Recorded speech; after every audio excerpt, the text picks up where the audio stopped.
Hello. Okay, so this is my second attempt at filming a review of Warsim, I guess, or a walkthrough. That's a bit better. Walkthrough sounds good to me.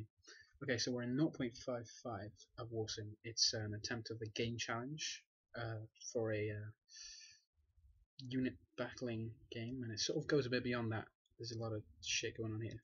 Okay, so see the intro. You are playing as Yaros, King of Islona and Commander of the Royal Army. The enemies are the Rebel Army of Faradal, the Kingslayer, the army of Fainal, the Bandit Overlord, and the Goblin tribes of Krit and Iraq. So I'm gonna cheat. No, I'm not. Okay. I'm gonna play easy mode. So you see, the year is 103. I have 5,000 gold here, so that's my starting gold. 1,410 men, and that's a build-up of the various units of men I have. So I have in there's 10 knights, 400 soldiers, and 1,000 peasants. I have 10 lands, and my faction strength is 3. Excuse me. So let's see now. So the general tells you can attack these factions. So it tells you where they are. So the first one is rebels. They're the only one I'm actually at war with. The bandits, if they're not truced, they will raid me. So the wisest thing to actually do on your first turn, unless you really need to fight off the rebels, is to immediately attack the big bandit group.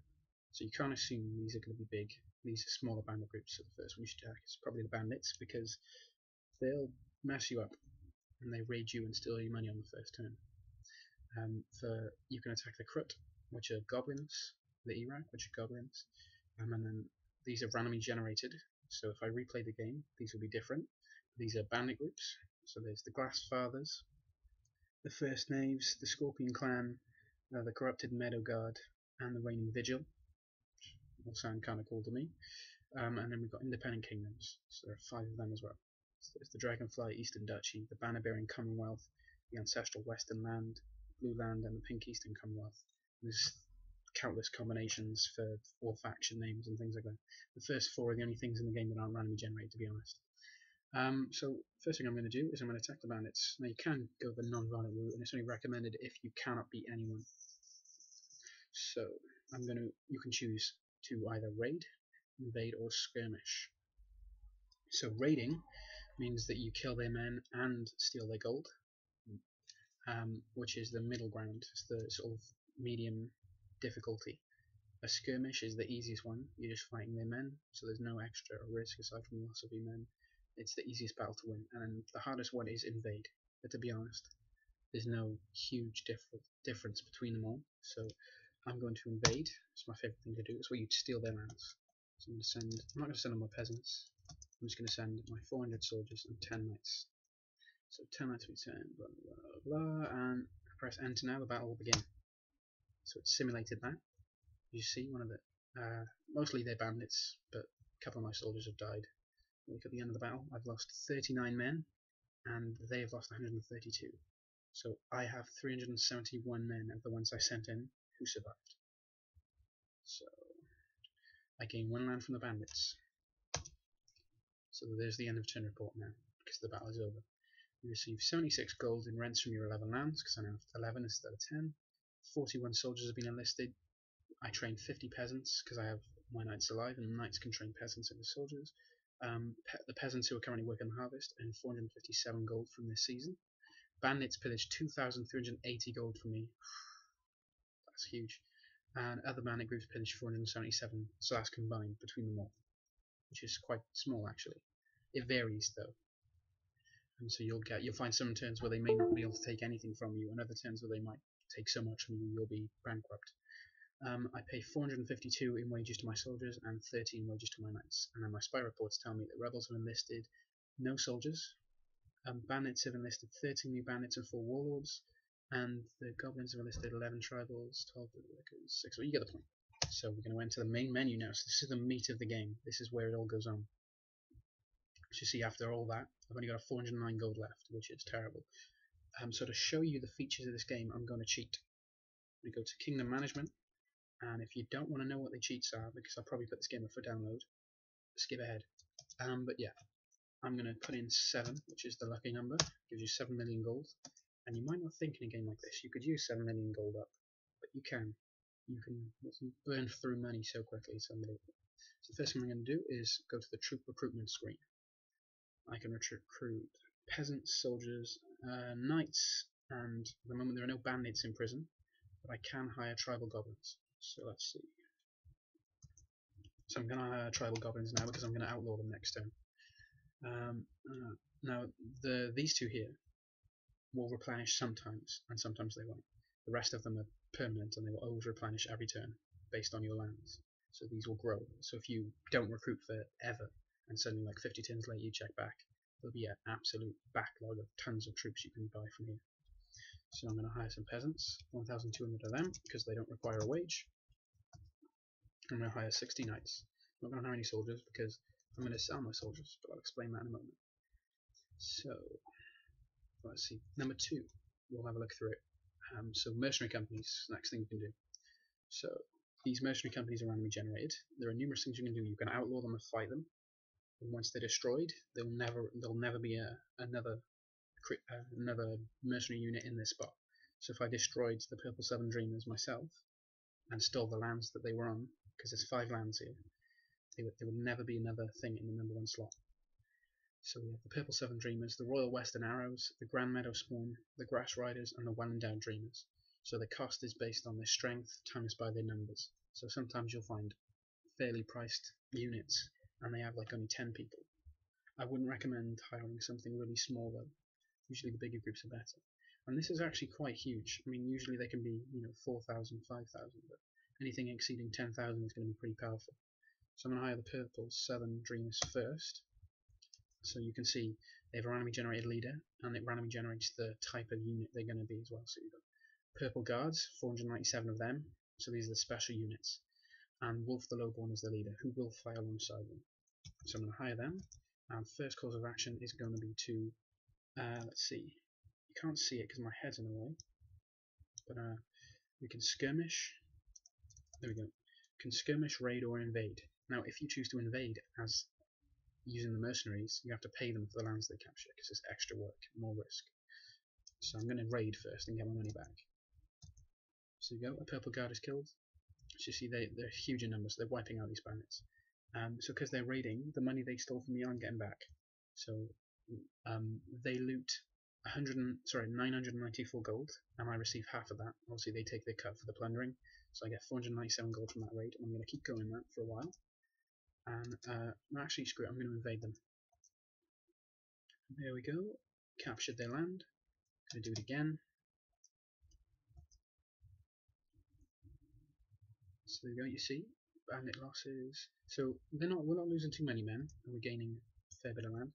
I'm actually going to attack the rebels now as well. Going to invade the rebels. Oh damn, we lost a lot on the rebel invasion. Okay, we lost 109 that time, so you see the Purple Southern Dreamers are pretty screwed at the moment. And I think we'll finish ourselves off with one last attack on the bandits. Oh, we're still in the game. 78 men. I wonder how long this can go for. I'm going to keep trying. Oh. Oh. Damn. Okay. So what's happened here is we've defeated, I didn't realise this, but we've actually defeated every single bandit settlement that exists. They have no lands left. This is their final land because we've gotten to the unique final battle, which happens when you challenge an enemy on their last stand. So probably not going to win this because this is full of elite units and power units, and there are very few men left. So here we go. Yep, they were absolutely slaughtered. Look at that. Not a single kill. And Wolf the Lowborn, the leader, died as well. So there we go. All the defenders survive. So I'm assuming the bandits are still there. I don't know. We can hire other mercenary groups now, but you see the purple, you can't choose them because the Purple Southern Dreamers are destroyed, so they will respawn next turn with another different unit. But for now, they're empty. You can hire other groups, so I'm going to hire these guys to pest at the minor bandit groups. Now if you're wondering why they can't invade, it's a bug. I'll fix it later. But yeah, you see these Royal Champions is another name, and they're led by Horan the Lost Knight, another random generated character. So I'm going to border this now, so I'm going to leave here. So we can hire heroes and champions next. That's the next step. So you have 5 slots you can use. 5 is the magic number in this game. and each one of them you can fill with a random champion. Now this list will reset every turn with a new randomly handpicked lot of champions. Now this basically the cost is based entirely on the skill. The higher skilled they are, the bigger cost it has. Skill just means how strong they are in battle. So there are some roles for champions that don't require them to have a high skill, in which case I would recommend hiring cheap, shitty people because they don't make any difference. For example, Lamlin the Necromancer is really low price. And the highest price one I believe is Heyman the Cloud King, so I'm going to hire him as well. Maybe one more for good luck, Demodius the Alchemist. Very good. So I'll show you their use later on. Now, arranged diplomacy, this is a good one. Here we can do various diplomatic actions with all the groups. So the rebels, I believe we can bribe them to stop raiding me, or bribe them to disband. It's a huge cost, 2 million. But if I bribe them to disband, the whole faction will cease to exist, which is pretty nifty. They don't actually have the capacity to raid me, so bribing them to stop raiding me doesn't really do anything. You can pay the bandits. Well, actually, they offer a truce, so I'm going to accept that. Diplomacy with the independent kingdoms is basically the meat of the diplomacy screen because you can set up trade agreements. So you see the Dragonflies, and actually their leader is Duke Lysander the Lewd, the 6th. Sorry. I'm a trade agreement, and now you see the relations gone up. I'm also going to form an alliance with them, and I have units, so I'm going to buy land from them as well. Now you can't do it once you get to a certain amount, once they get to 1 land remaining, but you can buy their lands from them in exchange for 100 troops and 1,000 gold, which is a good way to get quick land if you need it. The banner bearing Commonwealth, I'm going to do the same with them, and I'm going to see if I can buy some land from them using my quick way to get rid of my units. There we go. Because it's a Commonwealth, they're led by King Wolf the Glutton. The ancestral Western land next. Trade agreement with them and an alliance. See if I can buy any of their lands. Oh no, I've run out of units now. They're led by Lord Orland the Bull-like. So Blue Land, they're led by Captain Axon the Reborn. And finally the Pink Eastern Commonwealth led by King Arnold the Cutthroat. So I've set trade agreements with all of those, so we'll see the outcome of that next turn. And I think this one, minor goblin clans, send a gift, so they praise me and will request an alliance. Okay. I send them gifts, and now they should form an alliance with me. There we go.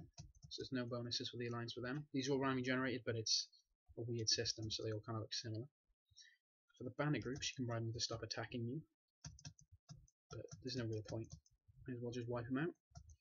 And yeah, that's pretty much the diplomacy screen. So the next one, number 5, is how to change the laws of your kingdom. So these are the current laws I have.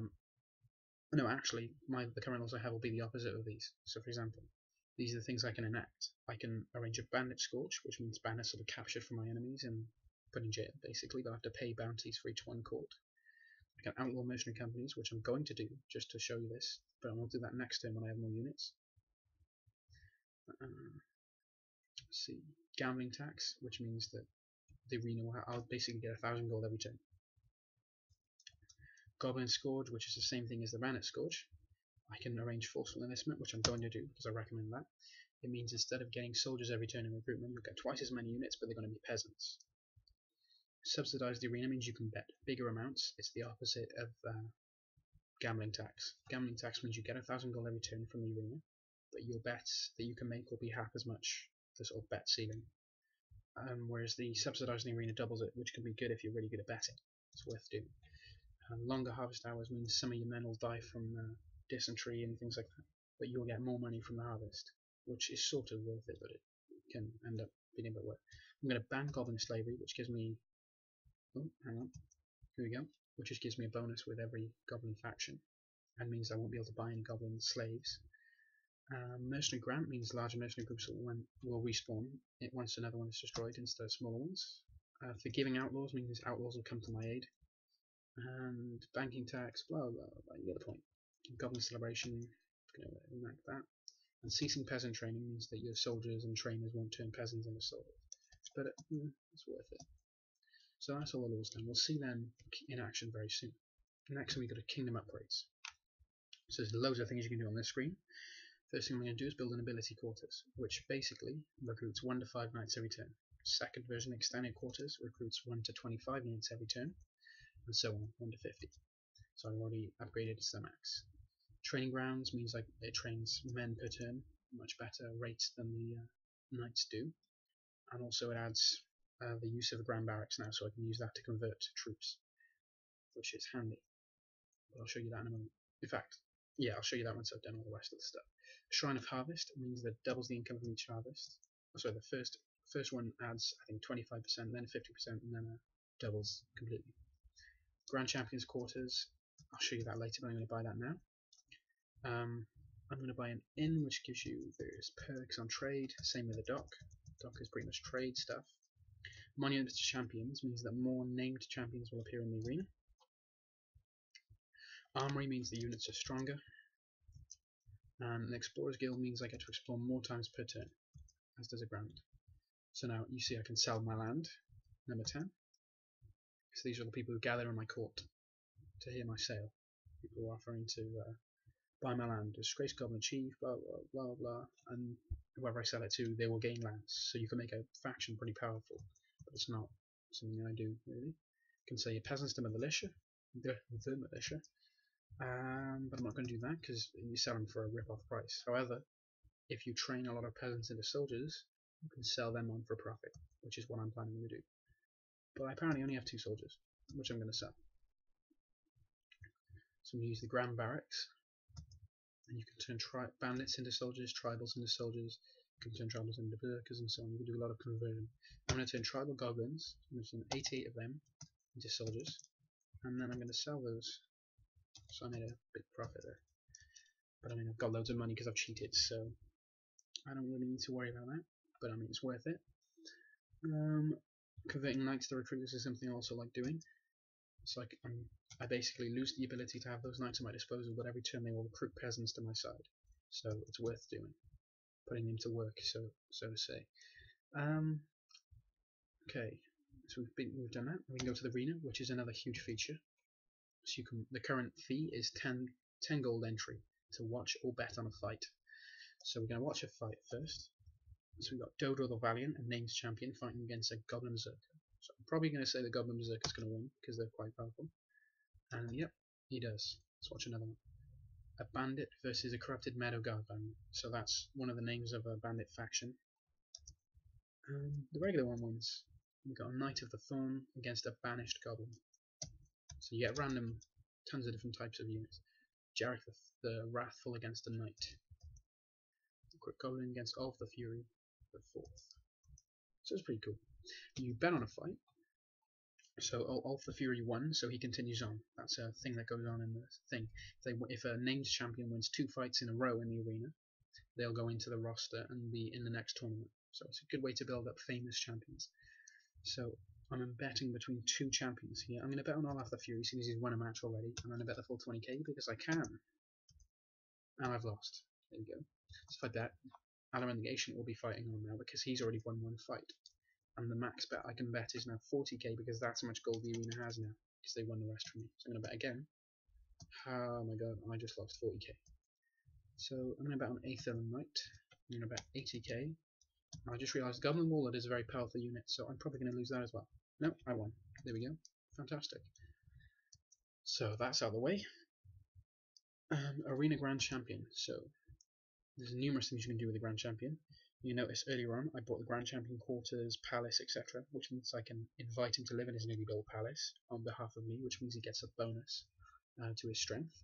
I can hire the Grand Champion. I can anoint him.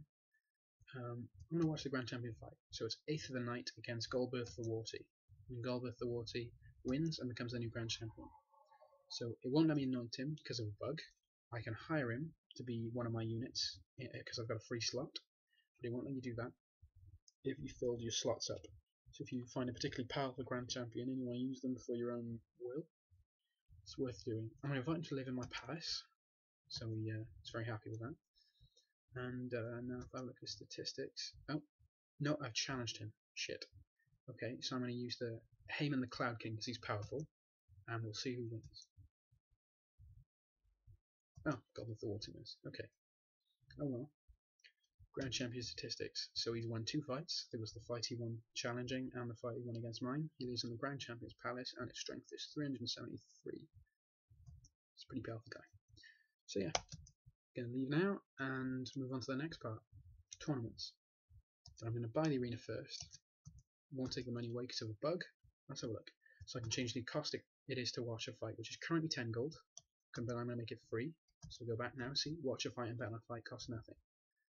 I'm going to pay the Grand Champion to fight another turn. So now if I go and watch the Grand Champion, it's Goblet of the Water against Aeolia of the South. I'm going to bet on him. You can see he's already had 2 wins. I bet the full 8k, and I won. And if I press 9, I can pay Grand Champion. And he's refused my offer, so he didn't want to fight another fight. So because I'm the king, I can demote him and have him replaced with a new Grand Champion for disobeying me, or I can offer him a bigger price. He's agreed for 10k and he's going to fight again. So I'm going to bet on him against Reyes the Fiery King, and he's won again. Fantastic.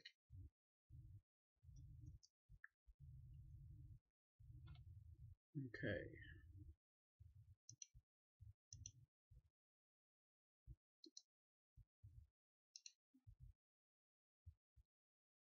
So that ends part 1, basically. I'm going to record the rest of this a bit later.